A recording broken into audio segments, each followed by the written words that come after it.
Hey everyone, I want to talk all about why your beliefs are not shifting. One of the most important aspects about changing your beliefs, pairing, what you have to pair with that. Where I went wrong, this is probably the biggest mistake I made when I was going through OCD and anxiety recovery, outside of my anger outbursts and my frustration, which came through venting. But I would say this one held me back the most, and it holds most people back. And it's easy to make this mistake. It's understandable, but it's very important to cover this topic. Before I go any further, as always, please subscribe, hit that like button below. The channel is growing like crazy. We have so many people coming in every day from all over the world. It's such an amazing thing. We have translators if needed, and I do have the capability of slowing down my tone when I'm speaking to someone where English is not their first language. I know that sounds crazy, but it is possible. So we do have to remember that. And then Phil at OCDrecovery.com, who is the person you reach out to for booking services. And they'll let you know about all the stuff that comes with packages or single sessions, or how to come to webinars, or how to get to the WhatsApp groups, which is just so much fun. The WhatsApp groups are such a great service because you got to remember, there's a lot of things that go in the WhatsApp groups that don't go anywhere else. That don't go to Facebook, which almost has 20,000 members in their group, doesn't go to the YouTube channel, doesn't go to the Instagram. It's specific for the people that come in to have a session or WhatsApp, and then they go, or webinar, and they go in there. So the most important thing when it comes to making a mistake is that you can be working on your belief systems, but if you're not changing your behaviors, not much is going to change. So what do I see on a daily basis? On a daily basis, I see people that come in, and everything I'm saying is all the mistakes that I made. So they come in, they've been here for a while, they've read all the books on the reading list, but even the way they talk to the WhatsApp groups, you can tell that they're still subtly venting or doing compulsions, or they're angry, which is understandable because it's maddening and frustrating when you're putting in the work, but you're still not feeling any better. But that's part of the process. So we're like, I've read the books, like what's going on? My beliefs won't shift.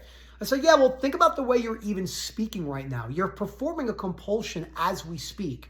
And I know for myself, when it came to my body dysmorphia, I understood that I could have never went to the gym ever again. I could have understood that I could lose all my muscle. I could understand that I could be fat, unattractive. People could reject me in all ways, not just from a physical appearance, from an intellectual as well. I also had that. I wanted to seem very smart, like most people do in the academia realm. It's a big, big hodgepodge of people fighting through fake self-esteem and conditional self-acceptance.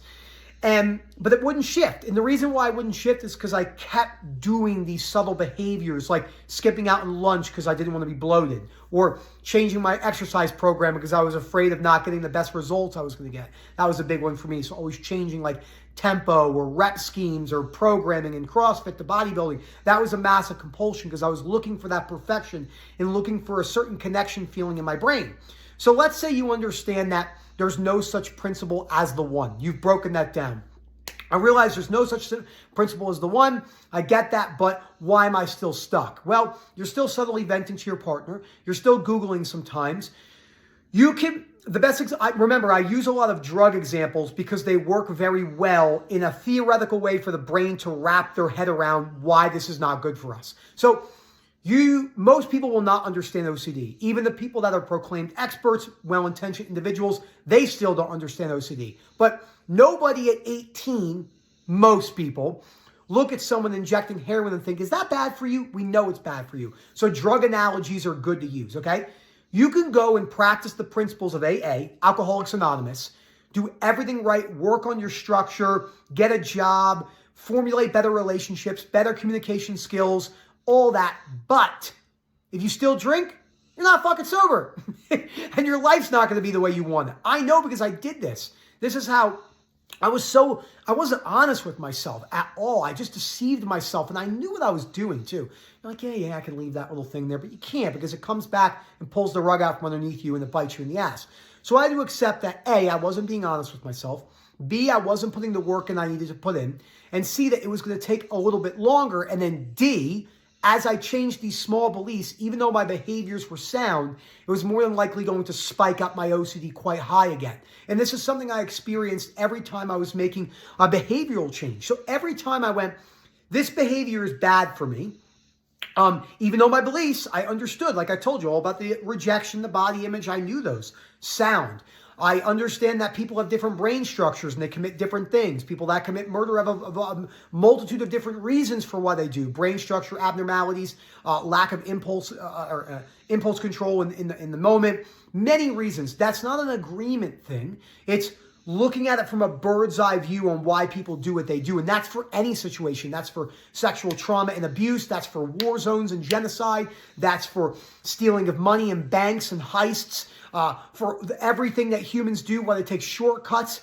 It's understandable why people do what they do.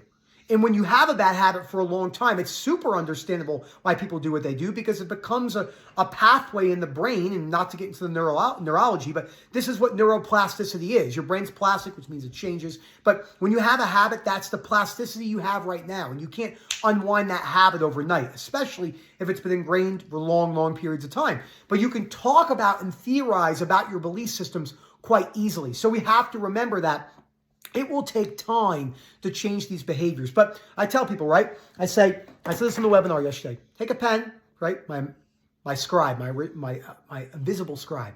What would my life look like if I did not have OCD? Now, you're never going to be able to know that for a fact, but there are behaviors so I would not change my workout program, because I more than likely would have accepted that this is what I want to do and I don't need to change it. Number two, I would have breakfast, lunch, and dinner, because if I gained a little bit of weight or I got bloated some days, that's what humans do. It's not the end of the world, even if I didn't feel comfortable or people thought I was fat. I more than likely would not be sleeping in, because I like waking up early and going to the gym. I more than likely would be working on my communication skills, regardless of what was going on in my life, because that's a good structure to have. And all the things I'd be writing down, and this is as I had read all the books. I read the Ellis book, first one 3 or 4 times, Myth of Self-Esteem multiple times, chapter 4 or 5 times, many other Ellis books, and I knew, I read a great quote, which I've used in many of my one-to-ones recently, that said, Epictetus said, what's the point of learning something if you're not going to apply it? If you don't do that, it's a waste of time on the learning part.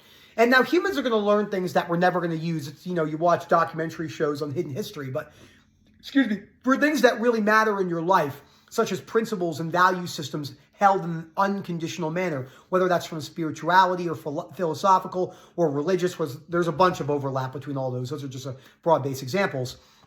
You have to apply it. And they said that Stoicism is 10 parts theory and 90 parts, they use parts, but percentages, 10 percentage theory, 90% application. That's what makes it difficult. Stoicism as a principle is extremely easy. You can teach it to a 5-year-old. Ready? Some things are in your control and some things are not in your control. Things that are not in your control, you can influence them potentially in the future by what's in your control now.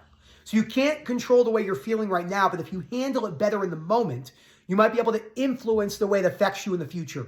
So there is some little bit of overlap. The world doesn't work the way you want it to. Things aren't fair. Most people don't care about you. That is a bring it for the ride, feeling discomfort as you go throughout your life. Theoretical, you can write Stoicism down in 3 sentences. And I read a lot of Stoicism, but it's not a complex thing. None of the Greco-Roman philosophies are complex. Now, I am reading this right now. This is complex. I'm like halfway through this book on critical thinking from MIT, and I'm like, and this shows you how life is. I'm like, oh yeah, I don't understand shit in this book. So, but I've learned a couple good things. What rhetoric actually means, and I actually have the full definition of a straw man's argument now. So I'm coming for you. You got a straw man's argument against me. I know the definition now. I'm gonna hold it over your head. So, but it's funny that I've lost my mind. I swear I really have sometimes. I think about how crazy my antics are, but been like this since I was 3. But it is important to state that those behaviors that you're doing are absolutely holding you back. Take them seriously. Have compassion for yourself. Some of these things took me 3-5 years to really cut out.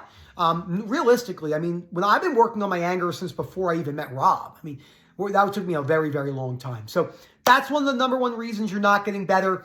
You are doing your belief work, which is amazing. It's great. But a lot of times I have a couple dozen people right now. Books are done. Put them down. You know enough knowledge. You understand your fears. You got to work on the behaviors. No, but if I don't remember something, you're going to have to take the risk. Yes, exposures are key. Yes, shame attacking exercises are key. Not the entire story, but belief work isn't the entire story either. We can't flip to the other side because that's 0 to 100 in the other direction.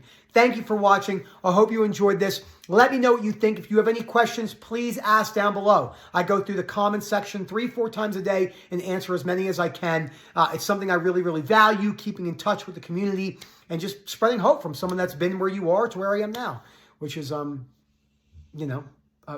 a wild guy from Jersey who likes to joke around and also take things very seriously.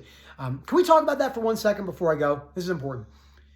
Be aware when you're watching individuals online. I'm going to do a video on this, on people that take life too seriously. The Petersons of the world, the Gogginses of the world. I've read all their books. They're amazing. This is not against them, but we don't need to take life that seriously. It doesn't have the pros you think. It's primarily cons. It has the outward illusion of pros, success, notoriety, keynote speeches, millions of dollars a year, but you're still stuck in your own mental headspace. I don't care if you make $100 million a year. If you live the way that Goggins lives, if you live the way that Peterson lives, you're going to hate your fucking life more than likely because the rigidity in the belief keeps you a prisoner in your own mind. There is something to think about. You can joke around. You can have fun, You can take things seriously, but also not take things seriously. It's what's unique about life. And one of the number one philosophies of my life. And I would have a great time with both Peterson and Goggins if we went out and talked, went to a cigar lounge. If either of them smoke cigars, and I'm sure we'd have a great conversation, but it doesn't need to be that way. You don't have to be that rigid in your beliefs. And you could still accomplish all the things both those men and many other people do. So thank you again, Phil at OCDrecovery.com, and we hope to hear from you soon. Have a good one, everyone.